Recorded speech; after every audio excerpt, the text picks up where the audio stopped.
السلام علیکم ورحمۃ اللہ وبرکاتہ۔ معزز ناظرین کرام، آج کی ویڈیو میں یہ بیان کیا جا رہا ہے کہ یہ ملک عزیز ملک پاکستان 14 اگست 1947 کو آزاد ہوا تھا، اور یہ ملک پاکستان اللہ رب العزت کی عطا کردہ ایک عظیم نعمت ہے۔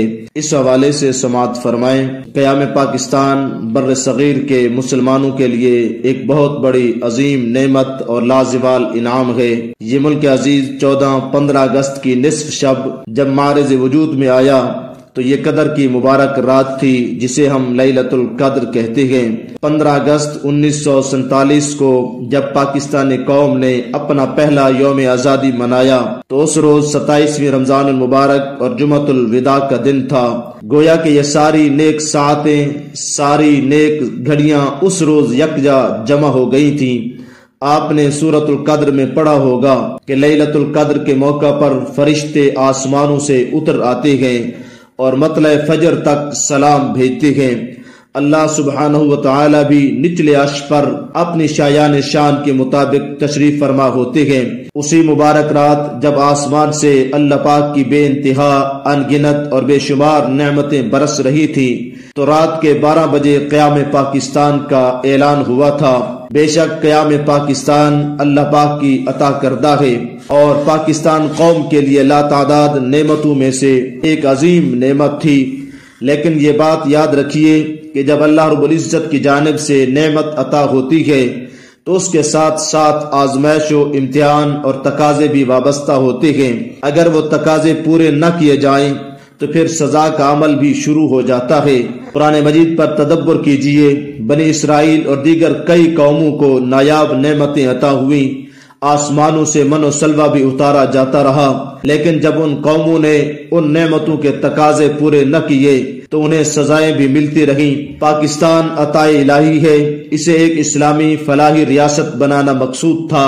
پاکستان دنیا کا واحد ملک ہے جو نظریاتی طور پر اسلام کے نام پر بنا ہے، کلمے کی بنیاد پر بنا ہے۔ پاکستان کا مطلب کیا؟ لا الہ الا اللہ۔ اسی لیے غیروں کی نظریں اسی پر لگی ہوئی ہیں، ان کے پیٹ میں درد ہے کہ یہ اتنی ترقی کیوں کر رہا ہے، اس لیے وہ ہمارے پیچھے لگ گئے ہیں اور ہمیں آپس میں لڑاتے ہیں۔ لیکن یاد رکھو، انشاءاللہ اللہ رب العزت اپنے کلمے کی لاج رکھتے ہوئے قیامت تک اس ملک کو قائم و دائم رکھیں گے، اور جو شیاطین اس کو توڑنا چاہتے ہیں ان کو تباہ و برباد فرما دیں گے اور ایسی عبرت ناک سزا دیں گے کہ ان کی قیامت تک آنے والی نسلیں یاد رکھیں گی۔ پاکستان کی بنیاد میں لاکھوں مسلمانوں کا لہو ہے، اللہ تعالیٰ ان لہو کو رائیگاں نہیں جانے دیں گے۔ پاکستان اللہ تعالیٰ کی عظیم الشان نعمت ہے، اللہ کا خاص کرم ہے کہ اس نے ہمیں یہ عظیم نعمت عطا فرمائی ہے۔ اس کا ہم جتنا شکر ادا کریں کم ہے۔ اگر کسی کو چند گز کا مکان مل جاتا ہے تو وہ کتنا خوش ہوتا ہے کہ میرا بنگلہ ہے۔ ہمارا تو یہ لاکھوں مربع میل میں ماشاءاللہ اتنا بڑا ملک ہے، اور ہمیں سمندر بھی بہت وسیع ملا ہے۔ کتنے ملک ایسے ہیں جن کے پاس سمندر نہیں ہے۔ یہ ملک ہمارا اپنا ہے، جیسا بھی ہے لیکن اپنا تو ہے، اور انسان کو اپنی چیز سے سب سے زیادہ محبت ہوتی ہے۔ آپ دنیا میں گھومیں پھریں، لاکھ پیسے خرچ کریں، بڑے بڑے ہوٹلوں میں ٹھہریں، لیکن جو مزہ اپنے وطن میں ہے کہ ایئرپورٹ پر اترتے ہی قلب کی کیفیت، دل کی کیفیت تبدیل ہو جاتی ہے، ایسا لگتا ہے جیسے گھر پر پہنچ گئے ہوں۔ تو ایسی نعمت پر ہمیشہ اللہ کا شکر ادا کرنا چاہیے، اور اللہ سے اس کی استحکام کی دعا بھی کریں کہ اے رب کریم یہاں کی تمام چیزوں میں برکت عطا فرما، ایمانیات میں برکت عطا فرما، تقوی میں برکت عطا فرما، تجارت میں برکت عطا فرما، زراعت میں برکت عطا فرما، اور وفاقی قوت میں خود کفیل بنا۔ آج پاکستان ماشاءاللہ رات دن تیزی کے ساتھ آگے بڑھ رہا ہے۔ اللہ تعالیٰ نظر بد سے بچائیں، کیونکہ کرۂ ارض پر سب کی نظریں اس کی طرف لگی ہوئی ہیں۔